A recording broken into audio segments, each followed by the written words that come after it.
Hello प्यारे बच्चों, class 10th के students, welcome to the channel maths concept academy. मेरा नाम रवि। मैं आपके लिए ये एक बैच स्टार्ट कर रहा हूं जिसका नाम है सफल। क्योंकि इस बैच के नाम की तरह मैं आपको सफल बनाऊंगा। और ये बैच मैंने क्यों स्टार्ट करा है, आप लोग गला भी बैठ जा रहा है। ये बैच मैंने इसलिए स्टार्ट करा है कि मैं आप लोगों को एक क्वालिटी एजुकेशन दे सकूं, और वो भी फ्री ऑफ कॉस्ट। ठीक है ना। आपने बहुत जगह ऐड सुनी होगी कि शिक्षा सबका अधिकार है, ये है वो है फलाना ढिमका। लेकिन आज की तारीख में फ्री ऑफ कॉस्ट में एक अच्छी क्वालिटी एजुकेशन मिलना ना के बराबर है। ठीक है ना। चलो फिर भी हम स्टार्ट करते हैं। तो मैं आपको एक बार फिर बता देता हूं कि आज कौन सा डे है, थर्सडे। तो MWF आपका मैथ का क्लास आया करेगा, और TTS आपका साइंस का क्लास आया करेगा। और अगर आप लोग इस सफल बैच को पूरे साल भर चलाना चाहते हो क्लास 10th, तो आपको बस एक चीज करनी है। अपने दोस्तों के साथ या जिनको भी आप जानते हो उनके साथ आपको मेरा चैनल शेयर करना है। जितना ज्यादा आप इस चैनल को सपोर्ट करोगे, उतना मैं आपके लिए ज्यादा से ज्यादा कर सकूंगा। ठीक है ना। और अगर आप एक गरीब बच्चे हो तो आपको फाइनेंशियली भी हेल्प मिल सकेगा इससे। जो ट्यूशन की फीस बचेगी उससे आप अपनी किताबें खरीद सकते हैं या और कोई जरूरी काम कर सकते हैं। ठीक है ना। और ये बिल्कुल रेगुलर ट्यूशन की तरह होगा, कोई भेदभाव नहीं होगा। जो ट्यूशन में आप पढ़ते हो वैसा ही होगा। जो मैं रोज कराऊंगा, कुछ आपको होमवर्क दिया करूंगा, वो सारा आपको करके रखना है। और नेक्स्ट क्लास में होमवर्क से रिलेटेड कोई क्वेश्चन होगा तो कमेंट में आप लोग लिखोगे, मैं बताऊंगा। और कोई क्वेश्चन नहीं होगा तो मैं डायरेक्टली आगे बढ़ जाऊंगा। ठीक है ना। और हर संडे, ये संडे वाला जब होगा जब इस स्कीम को, यानी कि इस सफल बैच को आपका प्यार मिलेगा। अगर सफल बैच को आपका प्यार मिला तो हर संडे मैं लाइव आया करूंगा और आपके सारे डाउट्स बताया करूंगा। ठीक है ना। तो आज हम साइंस में स्टार्ट कर रहे हैं चैप्टर 1, जिसका नाम है केमिकल रिएक्शंस एंड इक्वेशन। सबसे पहले वर्ड आता है केमिकल रिएक्शन। इसे कहते हैं रासायनिक अभिक्रिया। रासायनिक अभिक्रिया। जैसे आपने खाना खाया, मानो आपने रोटी खाई, रोटी का डाइजेशन होगा, और जो आउटपुट निकलेगा वो रोटी तो नहीं निकलेगा ना, किसी और फॉर्म में निकलेगा। ठीक है, बताना नहीं है ये चीज कमेंट में, ये चीज छुपानी है। ठीक है। रोटी जो निकलेगी, रोटी सब्जी जो भी हम खाएंगे, जो निकलेगा वो रोटी की फॉर्म में नहीं निकलेगा, वो किसी और फॉर्म में निकलेगा। तो ये रोटी किसी और फॉर्म में कन्वर्ट हो गई, तो ये भी हमारा क्या है, केमिकल रिएक्शन। आपने दूध लिया, दूध में थोड़ा सा दही डाल दिया, तो ये पूरा दूध किस में कन्वर्ट हो गया, दही में। तो पहले तो ये दूध था और अब बन गया दही, तो ये भी क्या है, केमिकल रिएक्शन। तो आपको समझ आ गया होगा कि केमिकल रिएक्शन और रासायनिक अभिक्रिया कुछ नहीं होता, एक प्रक्रिया या एक घटना कह लो, जिसमें कोई चीज किसी और चीज में परिवर्तित हो जाती है। लेकिन अभी आप छोटी क्लास में हो, 10th क्लास में, इसलिए आपको इतना डिटेलिंग नहीं दिया जाएगा। वरना अगर मैं पूरी डिटेलिंग दूं तो मैं ये बता सकता हूं कि कोई भी चीज किसी और चीज में परिवर्तित होती है, उसे रासायनिक अभिक्रिया कहते हैं। कोई कंपैरिजन नहीं, केमिकल इक्वेशन। लेकिन कोई चीज किसी और चीज में अपने आप नहीं बदलती। जैसे दूध दही में अपने आप कन्वर्ट नहीं होता, दूध दही में कन्वर्ट जब ही होता है जब उसमें आप खटाई डालते हो, दूध डालते हो, वो दही डालते हो। समझ आ रहा है, ये आपको नहीं पढ़ना। तो केमिकल रिएक्शन की अगर डेफिनेशन पढ़ा जाए, the process in which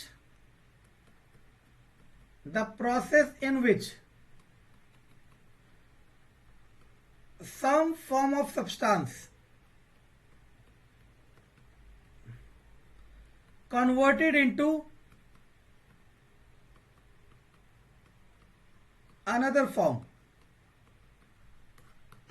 कोई पदार्थ किसी रूप से किसी रूप में परिवर्तित हो जाता है, उसे केमिकल रिएक्शन कहते हैं। जैसे मान लो आपने पेपर लिया, पेपर को आपने जलाया, टेम्परेचर दिया, तो क्या बन जाएगा, ऐश, राख बन जाएगा। कागज किस में परिवर्तित हो गया, राख में। तो पेपर राख में परिवर्तित हो गया, सुनते रहना। इस तरह के चेंज को आप केमिकल चेंज कहते थे, याद करो क्लास 9th में। इस तरह के परिवर्तन को आप रासायनिक परिवर्तन कहते थे क्लास 9th में। इस तरह के परिवर्तन को रासायनिक परिवर्तन कहते थे आप क्लास 9th में, ये आपको पता है, ठीक है ना, जो कि मैं बता चुका हूं। अब सुनना मैं क्या कह रहा हूं। ये पेपर को इन्होंने कह दिया रिएक्टेंट, मतलब अभिकर्मक, और जो बनेगा उसे कह दिया प्रोडक्ट, यानी कि राख। अगर मैं ऐसे ही लिखूं कि आप मान लो खीर बना रहे हो, आपने दूध डाला, आपने चावल डाला, आपने चीनी डाली, आपने और क्या डालते हैं, चलो कुछ और मत डालो, आपने उसे गर्म किया, हीट किया, तो क्या बन गया, खीर बन गया। तो साइंस की लैंग्वेज में इन सबको क्या कहा जाएगा, रिएक्टेंट, और इसको क्या कहा जाएगा साइंस की लैंग्वेज में, प्रोडक्ट। समझ आया मैं क्या कहा। जो चीज आप ऐड कर रहे हो उन चीजों को कहा जाएगा रिएक्टेंट, और जो चीज आपको मिल रही है उसको क्या कहा जाएगा, प्रोडक्ट। सबसे पहली फॉर्म तो ये समझ आया क्या कहा। सबसे पहली बात आपको ये समझनी है कि जो चीज आप ऐड करोगे वो रिएक्टेंट होगा, और जो मिल जाएगा वो प्रोडक्ट होगा, ठीक है ना। और प्रोडक्ट को इंग्लिश में कहते हैं उत्पाद। ऐसा कुछ भी नहीं होता बच्चों, मैं बता रहा हूं, मैंने बचपन से लेके 10वीं तक हिंदी पढ़ा था, हिंदी मीडियम। फिर जब 11th में साइंस स्ट्रीम ली ना, तो मुझे बहुत मुश्किल हुई, इतनी मुश्किल हुई मैं बता नहीं सकता। लेकिन आज मैं कंफर्टेबल हूं ना, इंसान चाहे तो कुछ भी कर सकता है, ये तो बहुत छोटी चीज है, ठीक है ना। अब आप एक चीज समझना, पढ़ना सारा चैप्टर है, मैं आपको वो पढ़ा रहा हूं जो क्वेश्चन बनेंगे और जो इंपॉर्टेंट डाटा है, मतलब जो चैप्टर में पढ़ना है। बाकी आपकी इच्छा है, मिलेगा यही पढ़ने पे। केमिकल रिएक्शन कोई भी होती है, केमिकल रिएक्शन कोई भी होती है, जैसे मान लो चाय की बारी करते हैं, चाय बनाना। जब मैं छोटा था ना, मेरी मम्मी जब भी मुझे चाय बनाने के लिए कहती थी, तो चाय बनने के बाद मुझे पेलती बहुत थी, क्योंकि मैं हमेशा चाय कच्ची बनाता था। क्योंकि मुझे ऐसा लगता था, चीनी डाला, पानी डाला, चाय पत्ती डाला, दूध डाला, थोड़ा गर्म किया, चाय बन गया। लेकिन आपको पता है ना चाय कैसे बनती है, बनती तो ऐसे ही है, लेकिन चाय कब पूरी तरीके से बन जाएगी वो डिफाइन करता है उसका कलर। कलर चेंज हो जाता है ना चाय का। तो ऐसी जब भी कोई केमिकल रिएक्शन होती है, कोई भी केमिकल रिएक्शन होती है, तो कुछ चेंजेस होते हैं, कुछ चेंजेस होते हैं। तो क्वेश्चन आपका ऐसे आ सकता है, right the changes, right the changes occur at the time of chemical reaction. मतलब जब भी कोई केमिकल रिएक्शन होती है तो क्या क्या चेंजेस आ सकते हैं, जब कोई केमिकल रिएक्शन होती है तो क्या क्या चेंजेस आ सकते हैं, ये आपसे पूछा जा सकता है। समझ आ रहा है मैं क्या कह रहा हूं। तो वो चेंजेस है कि आपका स्टेट चेंज हो सकता है, मतलब सॉलिड से लिक्विड में कन्वर्ट हो सकता है, लिक्विड से सॉलिड में कन्वर्ट हो सकता है, लिक्विड से गैस में कन्वर्ट हो सकता है, सॉलिड से गैस, दुनिया भर की। चेंज इन कलर, चाय का एग्जांपल। इवोल्यूशन ऑफ गैस, आपने ये तो देखा है, चूना तंबाकू में डालो या सफेदी करते समय, उस चूने को पानी में डालोगे तो बुलबुले निकलते हैं। तो वो जो बुलबुले निकल रहे हैं वो गैस की वजह से निकल रहे हैं, वो जो बुलबुले निकल रहे हैं वो गैस की वजह से निकल रहे हैं। और वो भी यही इंडिकेट कर रहे हैं कि केमिकल रिएक्शन हो रही है, वो भी यही इंडिकेट कर रहे हैं कि केमिकल रिएक्शन हो रही है। Evolution of gas. Change in temperature, ये चूने वाले एग्जांपल में पानी को जब छुओगे बाहर से तो वो गर्म हो जाता है, तो यानी कि उसके वजह से टेम्परेचर में परिवर्तन हो रहा है। तो ये 4 पॉइंट आपको समझने हैं या याद करने हैं, या आप डिफाइन करोगे, हम तो कह रहे हैं समझने हैं। क्या कि जब भी कोई केमिकल रिएक्शन होगी, whenever there is a chemical reaction, these changes can be observe. ऐसा नहीं है सारे चेंज हो सकता है कोई एक चेंज हो सकता है कोई 2 चेंज हो सकता है कोई 3 चेंज हो, कितने भी चेंज हो सकते हैं, लेकिन ये चेंज हो सकते हैं। समझ आ रहा है, पेपर में आने वाला क्वेश्चन। अब बारी आती है बच्चों chemical equation. Now the turn is chemical equation. अब एक चीज समझना, सपोज मान लो आप मेरी बहुत बड़ी कंपनी है, भगवान करे ऐसा हो जाए, ठीक है ना, करोड़पति बना दो मुझे, मर्सिडीज दिलवा दो, ठीक है। मेरी बहुत बड़ी कंपनी और आप मेरी कंपनी में जॉब करने आए, आपने जॉब करने के लिए अप्लाई किया और मैंने कहा आप सेलेक्ट हो गए, मैंने कहा आप सेलेक्ट हो गए, सुनते रहे ना। और आपने कहा सैलरी कितनी मिलेगी सर, मैंने कहा इतनी मिल जाएगी कि आपका घर चल जाए। क्या आप खुश होंगे? नहीं खुश होंगे। क्यों नहीं खुश होंगे?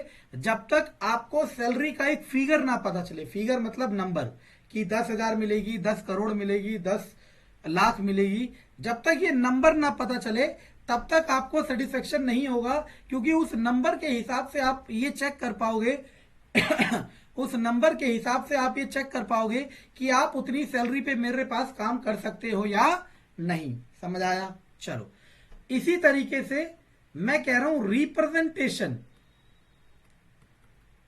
Representation of chemical equation, sorry chemical reaction is called chemical equation. मतलब केमिकल रिएक्शन को लिख के दिखाना, केमिकल रिएक्शन को लिख के दिखाना, कागजों पे लिख के, मतलब एक रिप्रेजेंट करना, उसे ही हम क्या कहते हैं? केमिकल इक्वेशन कहते हैं। ये बात समझ आ गई? आप कहोगे हाँ जी समझ आ गई। अब आप कहोगे सर इस चीज की जरूरत क्या थी? इस चीज की जरूरत क्या थी? बिना जरूरत के तो आप मेरे चैनल पे आते नहीं, और अगर मुझे पढ़ाने का शौक नहीं होता तो बिना जरूरत के मैं ये ताम तोपड़ा नहीं करता।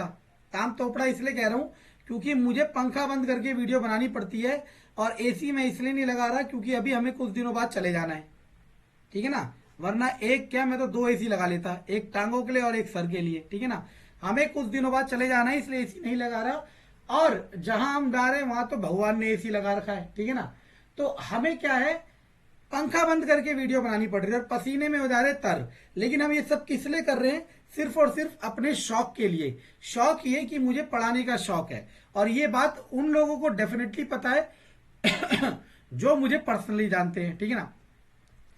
अब केमिकल इक्वेशन जैसे ये है, magnesium plus oxygen give magnesium oxide.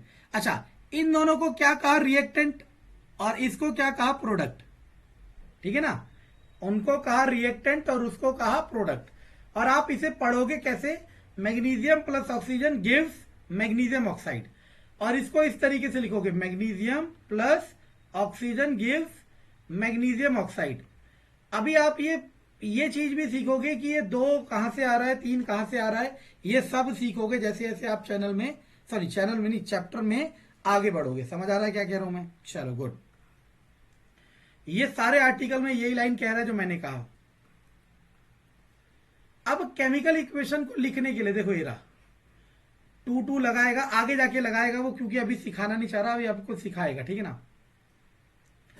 अब आपने एक पढ़ा है law of conservation of mass, law of conservation of मास। मैं इसका एक बहुत प्यारा सा एग्जांपल देता हूं। अगर आपने ये एग्जांपल समझ लिया, अगर आपने ये एग्जांपल समझ लिया, तो आपको लॉ ऑफ कंजर्वेशन ऑफ मास में, पूरी जिंदगी कोई दिक्कत नहीं होगी। आपको लॉ ऑफ कंजर्वेशन ऑफ मास में पूरी जिंदगी कोई दिक्कत नहीं होगी। आप सोनू के घर गए, मेरा दोस्त था सुनील, सोनू के घर गए, उसने कहा यार मेरी मम्मी ने खीर बनाई, आई लव खीर, ठीक है ना? उसने उसमें कहा मेरी मम्मी ने 1 किलो दूध डाला, किलोग्राम मान लो। उसने कहा कि उसकी मम्मी ने 1 किलो चावल डाला, और उसने कहा उसकी मम्मी ने 500 ग्राम चीनी डाली। तो आपके हिसाब से उसने कहा कि भैया खीर बन गई 3 किलो, तो आप उसे तुरंत रोकोगे कि भाई तू गलत कह रहा है। आप उसे तुरंत कहोगे कि भाई तू गलत कह रहा है। क्यों? क्योंकि उसकी मम्मी ने सामान तो 2.5 किलो ही डाला है, 1 किलो चावल, 1 किलो दूध, 1 किलो चीनी, सॉरी आधी किलो चीनी। जब आपने सामान 2.5 किलो डाला है तो आपको खीर 3 किलो कैसे मिल जाएगी? समझ आ रहा है मैं क्या कह रहा हूं? और इसी चीज को कहते हैं law of conservation of mass, कि mass neither be created nor be destroyed, it can transfer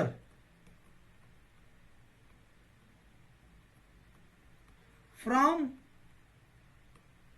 one form to another। और ये हर जगह एप्लीकेबल है, खीर में नहीं, हर जगह। ये बात आपको पता है, ठीक है ना।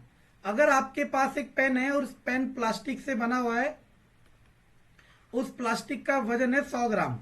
अब इस पेन से आप ताजमहल बना लो या फिर कुछ भी बना लो, कुतुब मीनार बना लो, ताजमहल बना लो, मेरा घर बना लो, मेरी बाइक बना लो, कार बना लो, उसका वजन 100 ग्राम ही होगा। यही तो law of conservation of mass है कि मास कि mass neither be created nor be destroyed, कि mass neither be created nor be destroyed. ये बात समझ आ गई आपको? चलो गुड। बस इसी बात को समझाने के लिए मैं आपको ये एग्जांपल समझा रहा था। अब यहां देखना जरा ढंग से।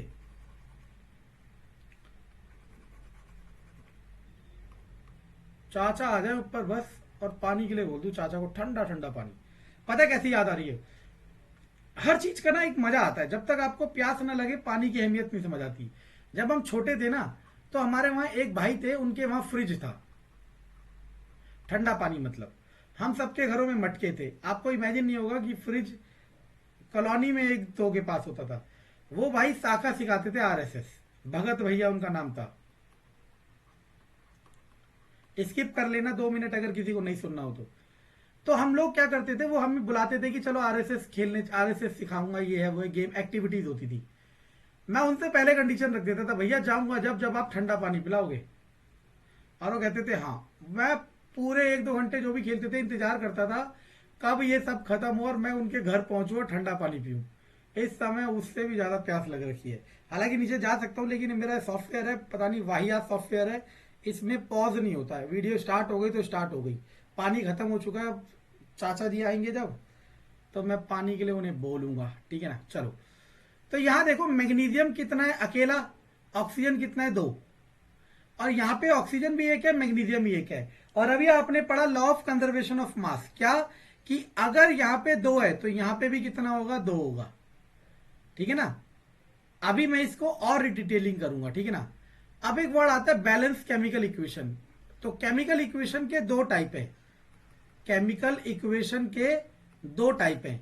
एक है बैलेंस केमिकल इक्वेशन और एक है अनबैलेंस केमिकल इक्वेशन। सबसे पहले आपको इन दोनों को समझना पड़ेगा। सबसे पहले आपको इन दोनों को समझना पड़ेगा। बैलेंस केमिकल इक्वेशन ये होगा, मानो Mg+O गिव MgO। यहां पे मैग्नीशियम के कितने एटम है, 1। ऑक्सीजन के कितने एटम है, 1। वहां पे भी मैग्नीशियम के कितने एटम है, 1। ऑक्सीजन के कितने एटम है, 1। If number of atoms in reactant and product are same, then it is balanced chemical equation।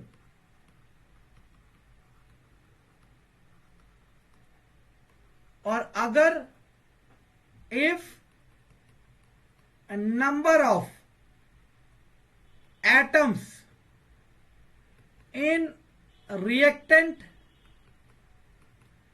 and product are not same, then it is called unbalanced chemical equation। तो आप कह सकते हो ना कि सर ये वाली इक्वेशन अनबैलेंस केमिकल इक्वेशन है,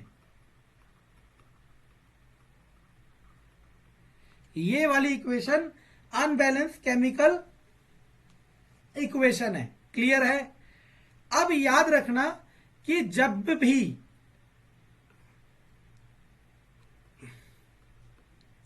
whenever you have unbalanced chemical equation,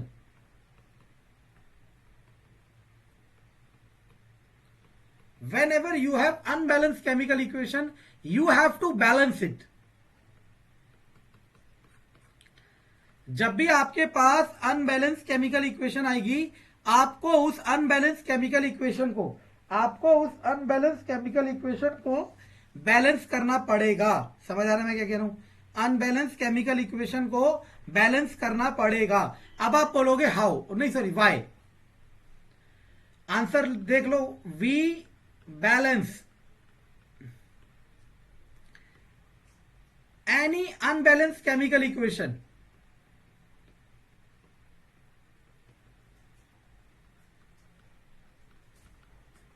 to obey law of conservation of mass, जैसे Mg plus O2 give MgO, ये हमारी एक अनबैलेंस केमिकल इक्वेशन है। अगर मैं इसे बैलेंस नहीं करता हूं, मतलब इसके रिएक्टेंट में और प्रोडक्ट में, इसके रिएक्टेंट में और प्रोडक्ट में नंबर ऑफ एटम को इक्वल नहीं करता हूं, अगर मैं इसके रिएक्टेंट में और प्रोडक्ट में नंबर ऑफ एटम्स को इक्वल नहीं करता हूं, सुनते रहना, अगर मैं इसके रिएक्टेंट में और प्रोडक्ट में नंबर ऑफ एटम्स को इक्वल नहीं करता हूं, तो क्या होगा मेरे प्यारे बच्चों, ये मेरे लॉ ऑफ कंजर्वेशन ऑफ मास को गलत साबित कर देंगे। और जबकि आपको पता है दुनिया रहे ना रहे, कुछ बात हो ना हो, law of conservation of mass follow जरूर होगा, law of conservation of mass follow जरूर होगा। तो पेपर में जब भी क्वेश्चन आएगा कि why we balance any unbalance chemical equation, then you have to write we balance any unbalance chemical equation to obey law of conservation of mass. समझ आ रहा है? क्या लिखोगे? We balance any unbalance chemical equation to obey law of conservation of mass. समझ आ गया? बस इतनी सी चीज आपको समझनी है, बस इतनी सी चीज आपको समझनी है, ठीक है ना? चलो गुड। अब पहली चीज तो आ गई कि क्यों बैलेंस करना है, दूसरी चीज आ गई how to balance, how to balance any unbalanced chemical equation. अगला टॉपिक क्या आएगा? How to balance any unbalance chemical equation, ठीक है? तो आज ही मेरे प्यारे बच्चों, सफल बैच के बच्चों, 10वीं क्लास के बच्चों, कदर करो मेरे इस चीज की। आपके माँ बाप के पैसे बचेंगे, आप उस पैसों से अच्छी किताबें खरीद सकते हो, अच्छे कपड़े खरीद सकते हो, या अपने माँ बाप को मदद कर सकते हो। आज ही एक दूसरी वीडियो आएगी, क्योंकि अभी मेरी एक दूसरी क्लास का समय हो गया, 10 से 15 मिनट की एक वीडियो आएगी जिसमें मैं आपको केमिकल इक्वेशन को बैलेंस करना सिखाऊंगा, ठीक है ना? कंटेंट पसंद आए तो लाइक सब्सक्राइब शेयर जरूर ठोकना, यही आपसे मैं मांग रहा हूं।